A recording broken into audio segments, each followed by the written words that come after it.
There are moments when the choice becomes binary. Die here, or run, and maybe survive. For Kiana Brooks, that moment came at 2:30 inches the morning, on a December night in Chicago, when she woke from unconsciousness to hear her boyfriend washing her blood off his hands. She ran with nothing, no phone, no coat, no plan, just the animal instinct that staying meant death. At 15 degrees below freezing, beaten and bleeding, wearing only a thin sweatsuit, she made it 15 blocks through a blizzard before her body gave out in Little Italy.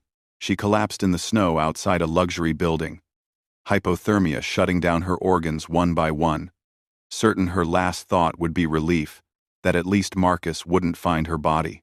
That's when Vincenzo Carter, a 4-5-year-old man returning from a late-night meeting, found her half buried in the snow.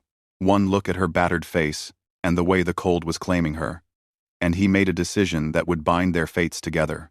He lifted her from the snow as if she weighed nothing and spoke 3 words that felt like a lifeline. You're safe now. What happened next involves ruthless protection, a territorial war between rival criminal organizations, and a love story that proves sometimes the person who saves you is the one carrying their own scars. Kiana Brooks stumbled through Chicago's frozen streets at 2:45 inches the morning, her breath coming in ragged gasps, snow driving into her face like needles.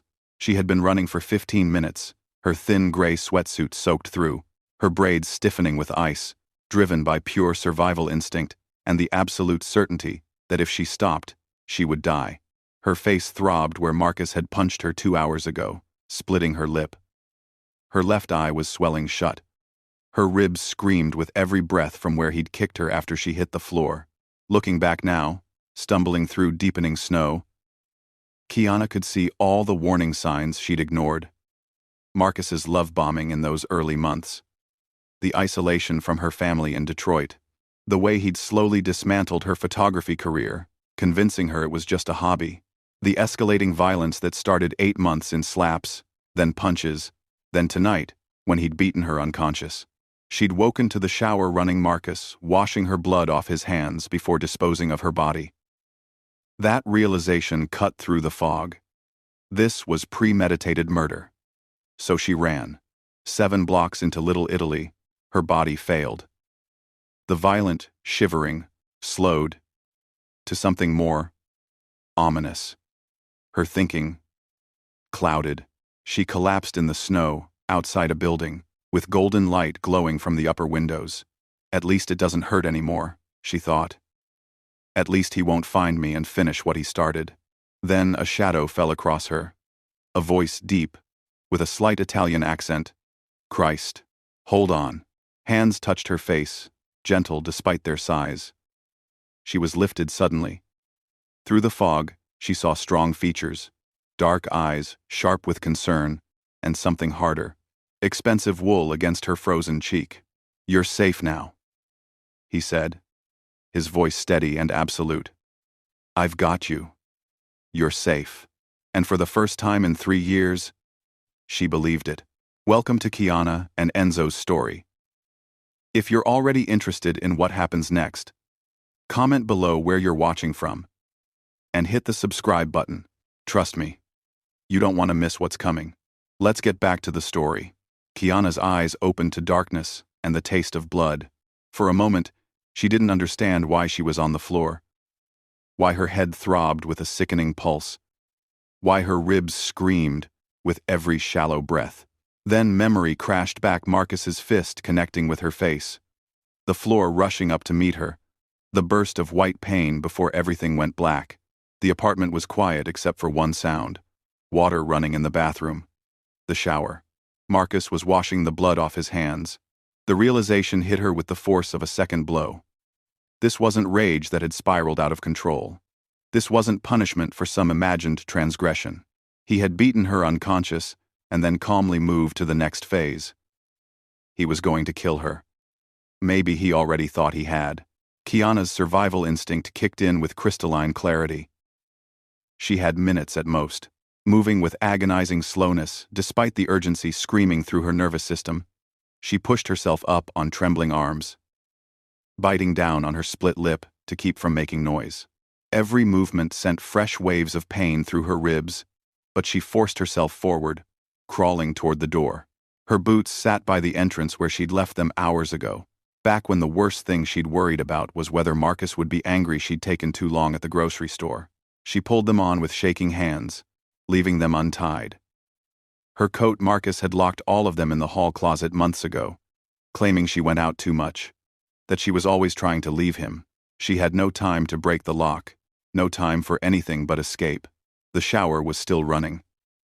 She turned the deadbolt as quietly as possible, pulled open the door, and ran. The December cold hit her like a physical assault. Snow was falling in thick curtains, wind cutting through her thin gray sweatsuit as if she were naked. Within seconds, her braids were heavy with ice. Her face numb, except where the bruises burned hot against frozen skin. The temperature had to be below 20 degrees, and she was dressed for sleeping, not survival. But anywhere was better than that apartment. Anyone's death was better than dying at Marcus's hands. Kiana ran through streets she barely knew, her untied boots slipping on ice-slicked sidewalks, her breath coming in ragged gasps that sent knives through her damaged ribs. She didn't know where she was going away, just away. Distance was the only thing that mattered. Behind her, the south side. Ahead, somewhere, safety. Or at least a different kind of ending. 15 blocks later, the adrenaline began to fail. Her legs felt distant and clumsy, her thinking clouded by cold and oxygen deprivation.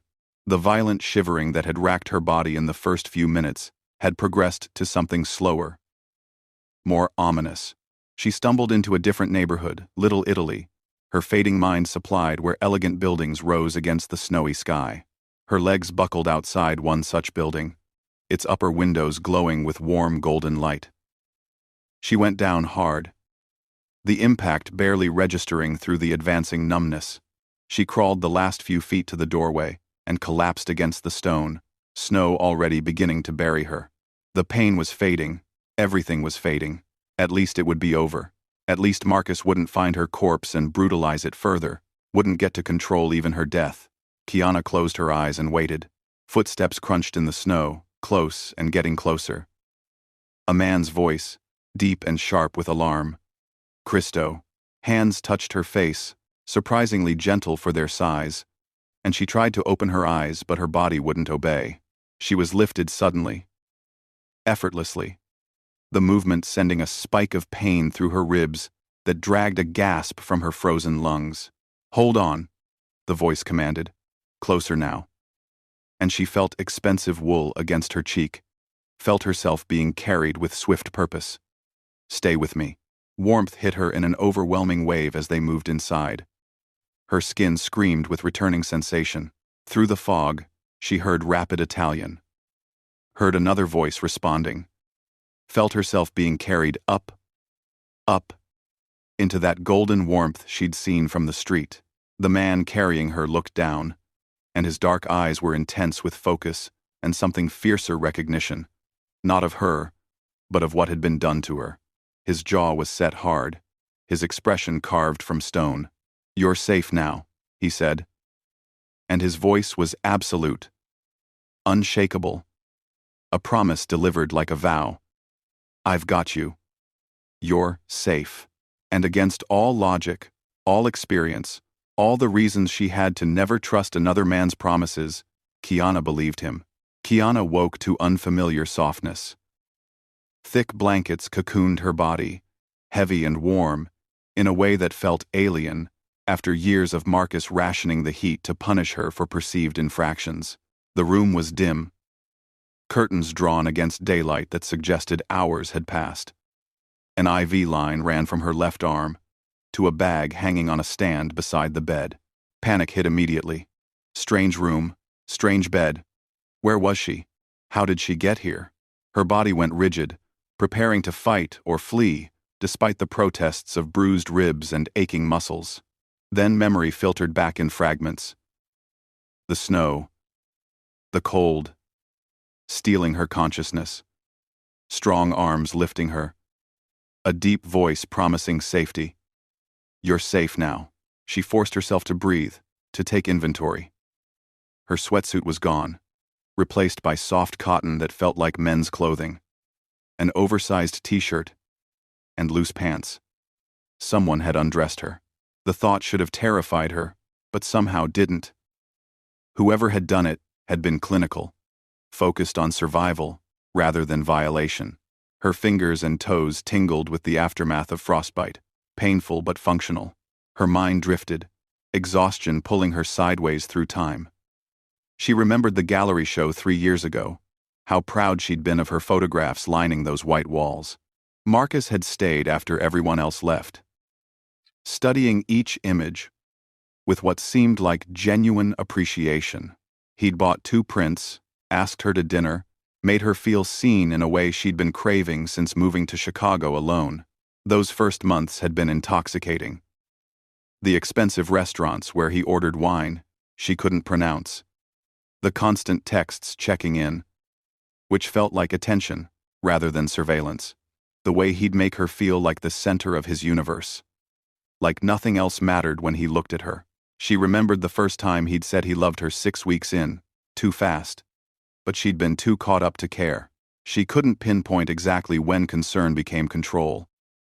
When his interest in her whereabouts shifted from caring to possessive. When I just worry about you became, you can't go there without me. When those friends don't appreciate you like I do, became, if you see them again, we're done. Each boundary he crossed had seemed small in isolation. Reasonable even. Until she'd looked up one day and realized she was completely alone with a man who scared her. The door opened, interrupting the spiral of memory. An older man entered, gray-haired and dignified, carrying a medical bag that marked him as the doctor. He moved with quiet efficiency, checking the IV, taking her pulse, examining her fingers and toes with gentle precision. "You're lucky to be alive," he said in accented English, his voice professionally neutral. "Another 20 minutes in that cold." He didn't finish. The implication hung in the air. Another 20 minutes and they would have found a frozen corpse instead of a dying woman. He treated her frostbite with careful attention, applied salve to her split lip, examined the bruises on her face and ribs without comment. His silence felt like respect rather than judgment, and Kiana was grateful for it. After he left, she lay in the quiet, processing. Then came a knock at the door, a knock, asking permission to enter a room in what was presumably his own home. "Come in," she said, her voice rough from cold and disuse. The man who entered was the one from the snow. She was certain, though he looked different now. He'd changed from the expensive suit into dark slacks and a black Henley that emphasized broad shoulders and a powerful build. His dark hair was slightly disheveled, and his eyes, deep brown, almost black, held the same intensity she remembered from when he'd carried her inside. He stayed by the door, giving her space, his posture deliberately non-threatening. "You were dying in the snow outside my building," he said simply. His voice, the same one that had promised safety. "I brought you inside. The doctor has treated your hypothermia and injuries. You're in my home, and you're safe here. No one will hurt you." He didn't ask what happened, didn't demand her story or explanation, didn't move closer or try to touch her, simply provided information and waited.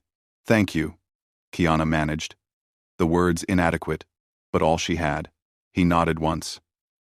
"Rest. When you're ready, there's food. Take your time." Then he left, closing the door quietly behind him, leaving her with privacy she hadn't been granted in 3 years. And for the first time since Marcus, Kiana felt the suffocating pressure in her chest ease, just slightly. 2 days later, Kiana's fingers had regained enough sensation that she could walk without stumbling, could grip things without the shooting pain that had marked the first 48 hours. The frostbite was healing. The bruises on her face had shifted from purple-black to ugly yellow-green, and the doctor had removed the IV yesterday with instructions to rest and eat. She'd been moving cautiously through the penthouse, a space so different from Marcus's cramped Southside apartment that it felt like a different world. Floor-to-ceiling windows overlooked Chicago's glittering skyline.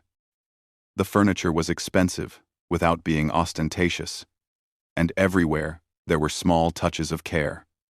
Fresh flowers on the side table, books in Italian and English, photographs of people who looked like family. She found Enzo in the kitchen, which surprised her. He stood at the stove, stirring something in a large pot, sleeves rolled up to reveal forearms marked with old scars. The domesticity of it, this clearly powerful man making pasta sauce from scratch, disarmed her completely. "You cook," she said from the doorway. He glanced over, a slight smile touching his mouth. "My mother insisted." She said, "A man who can't feed himself is still a boy." He gestured to the table. "Sit. It's almost ready." The minestrone was perfect, rich and hearty, the kind of food meant to heal. Kiana ate with an intensity that embarrassed her. But she hadn't realized how hungry she was until the first bite. Enzo watched her with quiet satisfaction, refilling her bowl without comment when she finished. After her second helping, he set down his spoon and met her eyes. "I'm not trying to intrude," he said carefully. "But to protect you, I need to know what I'm protecting you from." The words should have felt invasive, but they didn't. They felt practical, honest. Kiana set down her own spoon, her hands trembling slightly. "His name is Marcus Hayes," she began. And then the story came out in fragments. The charm that had become control. The isolation. The first slap that became a pattern of escalating violence. She told him about the night 2 days ago, waking on the floor to the sound of the shower, understanding with terrible clarity that Marcus intended to kill her. She cried as she spoke, shame flooding through her. "I should have left earlier. Everyone always asks why women stay, and I never understood until..." Her voice broke. "I'm not stupid. I'm not weak. But he made me believe I was both." "You survived," Enzo said quietly. "You recognized the threat, and you ran with nothing, in a blizzard, injured. That's not weakness, Kiana. That's strength most people never have to find." When she mentioned Marcus's name, something shifted in Enzo's expression. A sharpening. A calculation. Marcus Hayes. Where did he work? Who were his associates? "I don't know exactly," Kiana admitted. "He always kept me away from business. But he worked South Side, I know that. And he mentioned someone named D Block once or twice." Enzo pulled out his phone, stepped away, made a brief call in rapid Italian. When he returned to the table, his face was grave. "Marcus Hayes works for the Southside Syndicate. He's an enforcer under D Block, Washington." He watched her carefully. "Kiana, that means he has resources and protection. It also means he's been operating in my territory, which is a violation. But most importantly, his dark eyes held hers with absolute focus. It means you need more than just a safe room. You need someone with equal power to stand between you and him. Who are you?" The question came out as a whisper. Enzo didn't look away. "My family has controlled Little Italy and the surrounding territories for 3 generations. I'm the head of those business interests. What that means practically is that I have the resources and the authority to make sure Marcus Hayes never touches you again." The words hung in the air between them. Mafia. He was telling her he was mafia, without saying the word. Kiana should have been terrified. Instead, she felt something else entirely. Hope. "Why would you do that?" she asked. "You don't know me, because the moment I lifted you from that snow, you became my responsibility," Enzo said simply. "And I protect what's mine." That evening, Enzo found Kiana in the living room, staring out at the city lights that stretched to the horizon. She turned when he entered, and he gestured to the seating area, 2 chairs positioned at angles, not trapping her on a couch, always giving her space to move. He sat and leaned forward, forearms on his knees, his expression serious. "I'm putting the word out tonight," he said with absolute clarity. "You are under my personal protection. That means you are untouchable. It also means that Marcus coming into this territory looking for you is a violation that will have consequences." Kiana stared at him, trying to process the weight of what he was offering. Why are you doing this? Well, why are you doing this? The question came out raw, confused. You don't know me. You don't owe me anything. Because the moment I lifted you from that snow, you became my responsibility. Enzo said, his dark eyes steady on hers. Because no one deserves what he did to you. He paused, weighing his next words carefully. And because I have the power to stop men like him, and I choose to use it. The simplicity of it broke something inside her. For 3 years, Marcus had convinced her she was worthless, that no one would help her, that she deserved everything he did. And now this stranger, this dangerous man who owed her nothing was offering protection without asking for anything in return. The terror she'd been carrying since the moment she woke on that apartment floor finally released its grip. Kiana's breath hitched once, twice, and then she was crying deep, racking sobs that came from somewhere primal. The sound of 3 years of fear and pain finally finding escape. She covered her face with her hands, ashamed of the breakdown, unable to stop it. May I? Enzo's voice was gentle, closer now. She managed a nod. And then he was beside her on the couch. Not grabbing or demanding. Just present. She turned into his shoulder and let herself fall apart, feeling the solid warmth of him, the steady hand on her back that didn't wander or grab or hurt. Sei al sicuro, he murmured in Italian, the words rhythmic and soothing. Sei al sicuro qui. You're safe. You're safe here. Kiana cried until she had nothing left, until exhaustion claimed her and she sagged against him, her breathing evening out into sleep. Enzo stayed still, letting her rest, his hand never leaving her back. When he was certain she was deeply asleep, he carefully shifted her to lie on the couch, covering her with the throw blanket draped over the back. Then, he moved to his study and closed the door. The first call was to Santo, his underboss and oldest friend. We have a situation, Enzo said without preamble. The woman I brought in 2 nights ago, Kiana Brooks, she's under my personal protection now. Famiglia. I want that word spread through our people by morning. Santo's pause was brief. Understood. Anyone asks, she's family. What else? Her ex-boyfriend is Marcus Hayes. Works for the Southside Syndicate under D Block. Santo swore softly. That's a complication. It's a violation, Enzo corrected. Hayes has been operating in our territory, and he brutalized a woman who is now under Carter protection. Make sure everyone knows. The second call was more delicate. Enzo contacted Michael Russo, a neutral intermediary who maintained relationships with all the major organizations in Chicago. His role was to prevent misunderstandings that could escalate into war. Michael, I need you to deliver a message to D Block, Washington. Marcus Hayes, one of his enforcers, has been operating in Carter territory. More significantly, he's been harassing a woman who is now under my personal protection. The message is simple. Control your man, or we will. Michael was quiet for a moment. You're claiming personal protection? That's the highest level. I am. Understood. I'll deliver the message tonight. Enzo hung up and returned to the living room. Kiana was still sleeping, her face finally peaceful despite the fading bruises.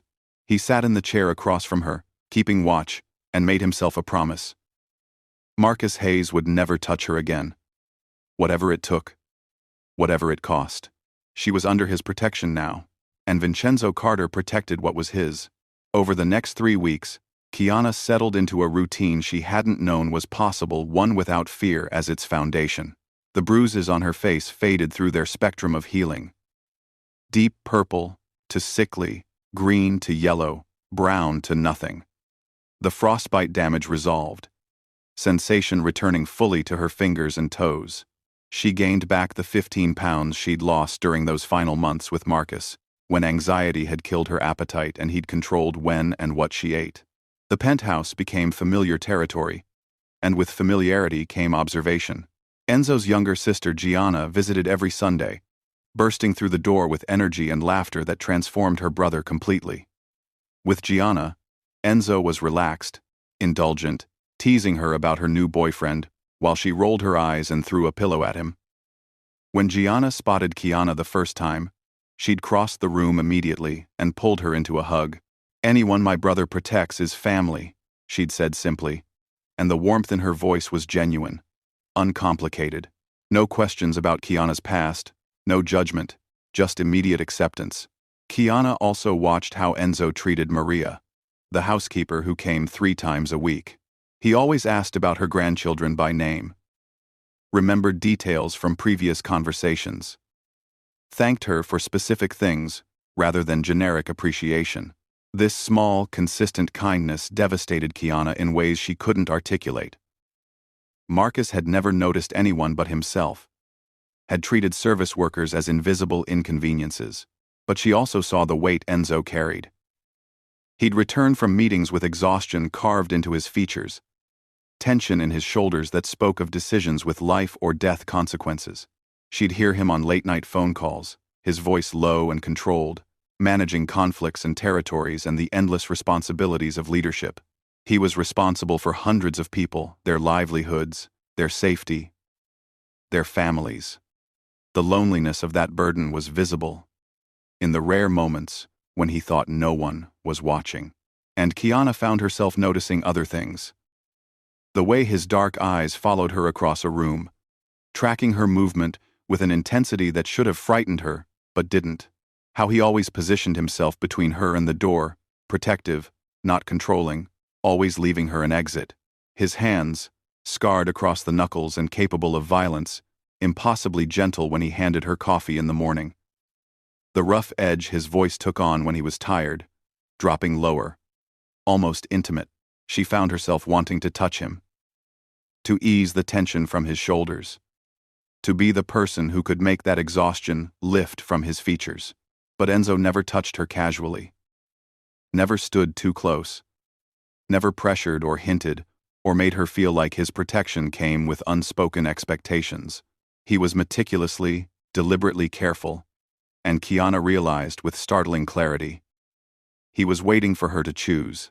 One evening, she found him on the balcony, snow falling in lazy spirals around him, while he smoked a cigarette. The snow no longer terrified her, not from this height, not with warmth at her back and safety surrounding her. She wrapped herself in a blanket and stepped outside. Enzo immediately started to shrug out of his jacket. "You'll freeze." "I'm fine," she said, and settled beside him at the railing. "I like the cold now. It's different when you're not dying in it." They stood in companionable silence, watching the city below, the snow accumulating on the balcony's edge. Finally, Kiana turned to him. "Thank you," she said quietly. "For everything. For saving my life. For protecting me. For not asking me to be anything other than what I am." Enzo took a final drag on his cigarette and stubbed it out. He didn't look at her when he spoke. "You don't need to thank me. You're safe here. For as long as you need." The unspoken words hung between them. Asterisk. "And if you need forever, that's yours too." Asterisk. Kiana pulled the blanket tighter and smiled, something unfurling in her chest that felt dangerously close to hope. 4 weeks after Enzo pulled her from the snow, Kiana found herself in the kitchen, chopping vegetables for the chicken marsala she'd decided to make. Cooking had been a minefield with Marcus, every dish critiqued, every meal an opportunity for him to find fault, to remind her she couldn't do anything right. But tonight, alone in Enzo's kitchen with music playing softly, she was reclaiming it. She heard the elevator before she heard his footsteps. Enzo appeared in the doorway earlier than usual, surprise flickering across his features when he saw her at the stove. "You're cooking," he said, the same words she'd spoken to him weeks ago. "I'm reclaiming it," she corrected, meeting his eyes. "Everything he ruined, I'm taking back." Something shifted in his expression, pride, maybe, or understanding. He rolled up his sleeves and moved to the sink.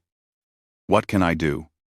They fell into an easy rhythm that surprised them both, Kiana sautéing mushrooms while Enzo finished chopping, their movements synchronized without discussion. A dance neither had choreographed.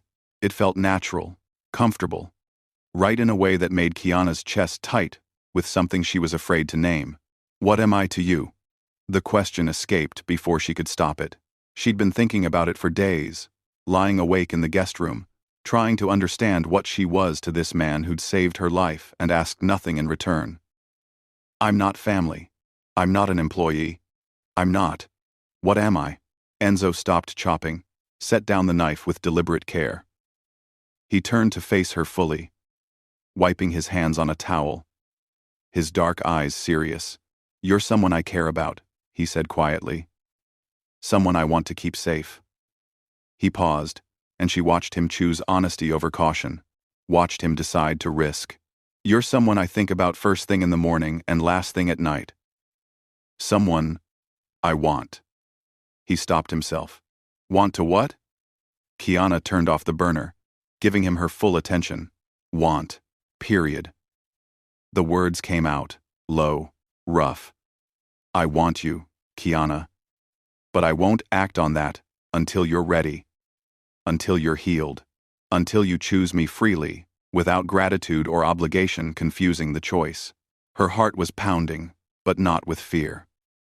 She stepped closer, testing her own feelings against the reality of him, this powerful, dangerous man, who'd been nothing but gentle with her.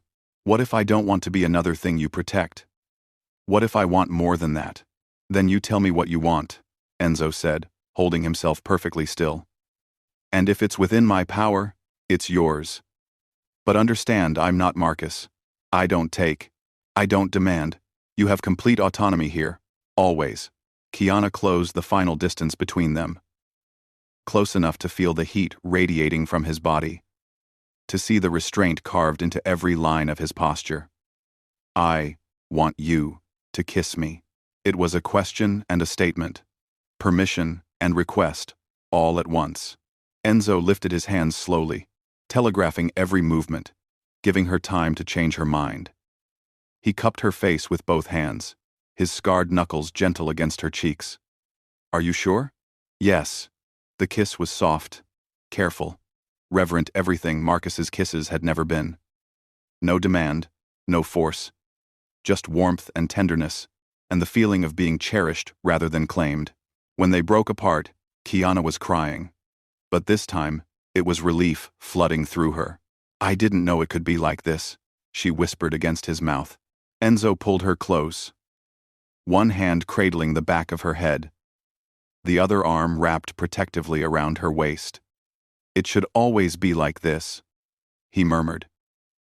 And standing in that kitchen with dinner forgotten on the stove, Kiana finally understood what safety actually felt like. Early February brought a thaw to Chicago, temperatures climbing above freezing for the first time in weeks. Kiana had been with Enzo for nearly 2 months, and the change in her was visible. She ventured out now, first just to the building's rooftop, then short walks through Little Italy with one of Enzo's men discreetly following. She'd even started photographing again, her new camera capturing winter light through the penthouse windows. The city waking up below. She was sleeping in Enzo's bed now. Had been for 2 weeks, their relationship deepening into something that felt solid and real. Which is why, when she woke at 3 a.m. to raised voices, her first thought was confusion rather than terror, until she heard the voice. Marcus. Kiana emerged from the bedroom, her heart hammering, and froze at what she saw. Marcus stood in the living room flanked by 2 men she didn't recognize. Syndicate muscle. Presumably, Santo and 2 of Enzo's men had guns drawn, the tension in the room thick enough to choke on, and Enzo stood directly between Marcus and the hallway, his posture relaxed but his eyes absolutely deadly. Marcus saw her emerge, his face transformed rage and obsessive hunger, twisting his features into something monstrous. There you are. You've been hiding behind this gangster, making me look weak. You're coming home. Now. To her own surprise, Kiana didn't cower. Standing behind Enzo, feeling his solid presence between her and her nightmare, she found her voice. I'm not going anywhere with you. I'm never going back. Marcus took a step forward, his hands clenching into fists. You think you have a choice? You think he can protect you? I'll burn this whole fucking building, He didn't finish because Enzo moved.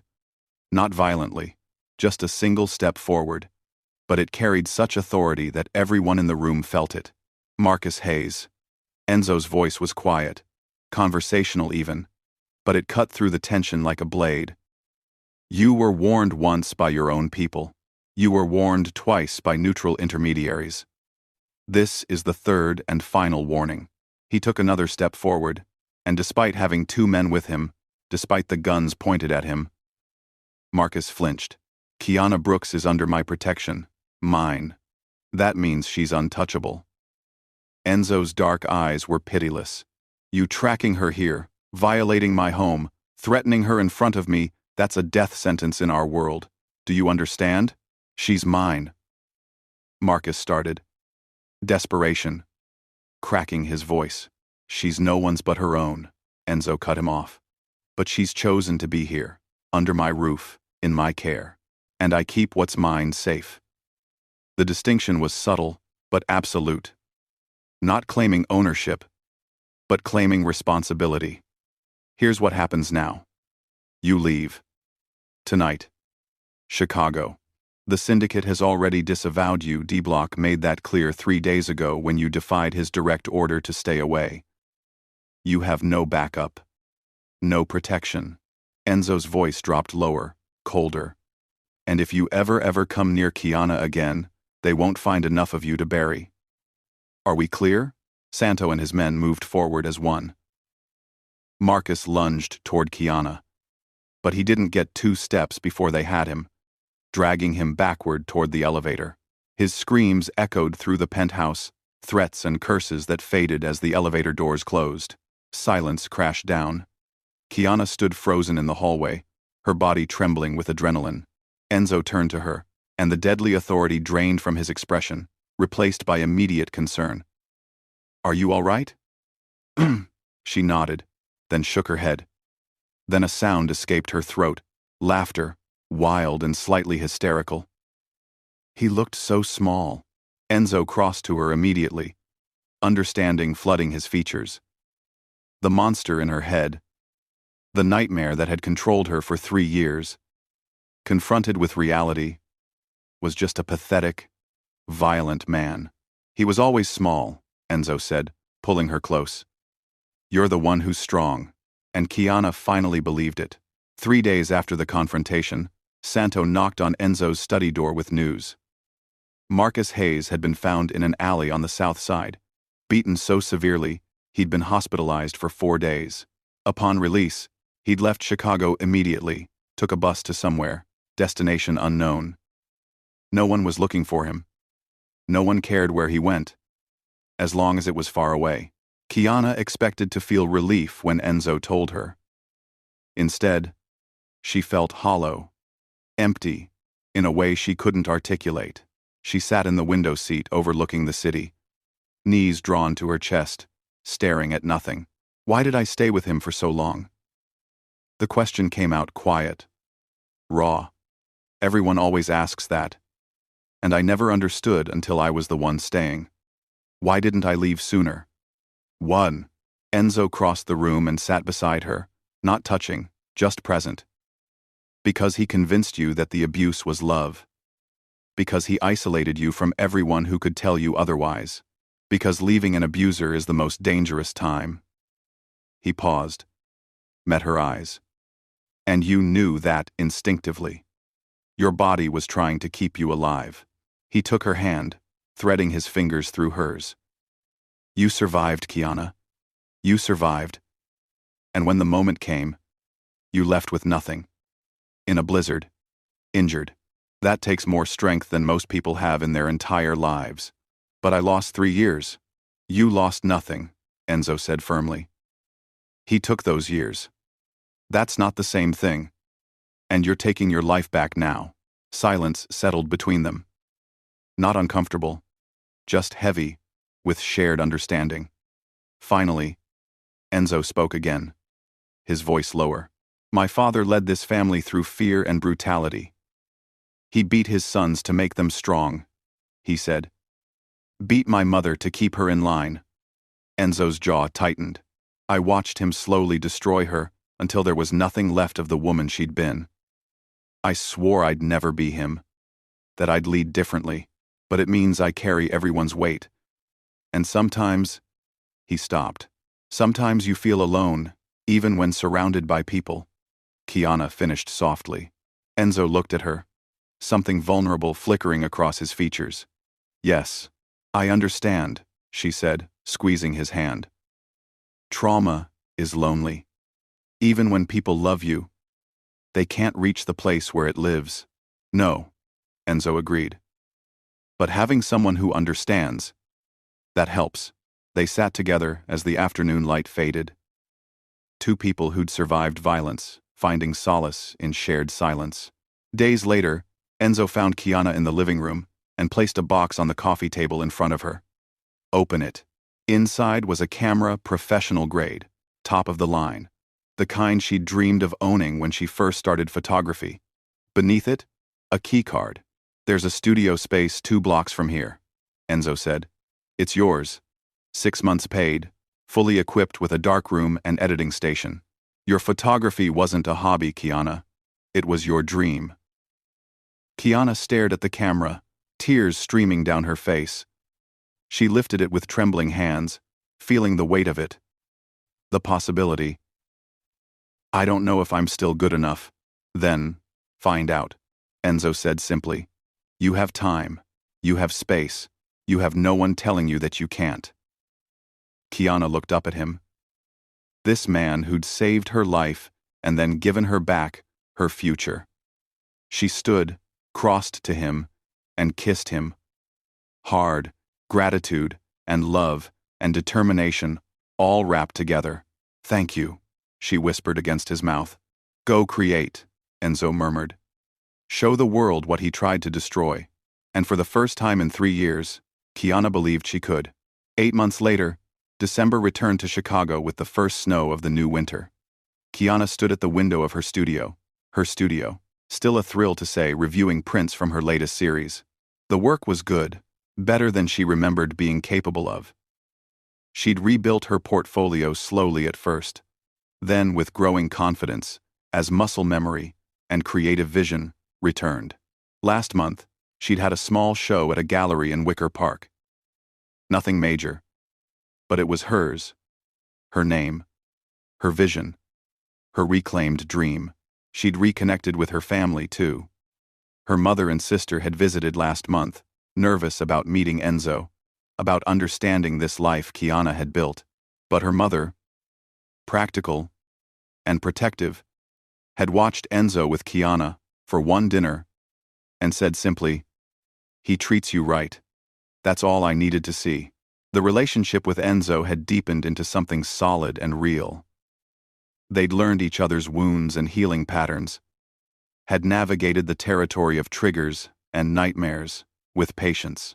They'd fought Kiana, learning that healthy conflict didn't mean violence, that raised voices could be followed by apologies and resolution instead of bruises.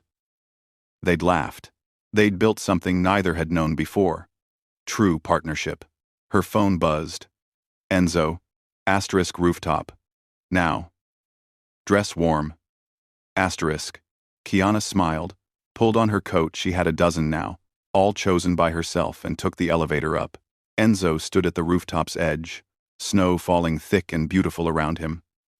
When he saw her, his expression softened into that look he reserved only for her, unguarded, warm, completely present. Kiana laughed and tilted her face to the sky, catching snowflakes on her tongue. She wasn't afraid of the cold anymore. From this height, with warmth at her back and love surrounding her, the snow was just beautiful. Kiana, she turned, and he was on one knee. Her breath caught. 8 months ago, I found you in this snow, and you changed my life. His voice was steady despite the emotion in his eyes. You made me remember what it feels like to want to come home, to have someone who sees all of me, the violence, the responsibility, the loneliness, and chooses to stay anyway. He opened a small box. Inside, a ring with a deep blue sapphire surrounded by diamonds caught the light from the city below. I'm asking if you'll let me keep you safe. Keep you laughing. Keep you free for as long as you'll have me. Maybe forever. If I'm lucky. Raud. His dark eyes held hers. Kiana Brooks, will you marry me? Kiana dropped to her knees in the snow, taking his face in her hands. Forever sounds good, Enzo. Forever with you. Sounds perfect. She kissed him as snow fell around them, soft and forgiving. He slipped the ring onto her finger, then pulled her to her feet and wrapped her in his coat. They stood together on the rooftop, Kiana wearing his ring and his warmth. Below them, Chicago glittered with a million lights. Above them, snow fell from the same sky that had witnessed her near death. Kiana looked up at those winter stars and felt nothing but gratitude and possibility spreading through her chest. She was no longer the woman running from death, no longer the woman who believed she deserved pain. She was the woman who chose life, reclaimed her dreams, and found love that asked for nothing but her freely given heart. Enzo murmured against her temple, his arms tightening around her. You're safe now. You've always been safe with me. Kiana smiled, squeezing his hand, the ring solid and real on her finger. I know. I finally know. And in the falling snow, under the winter stars, two people who understood violence found peace together. Thank you for watching, and don't forget to subscribe for more stories, and make sure to check out the next video.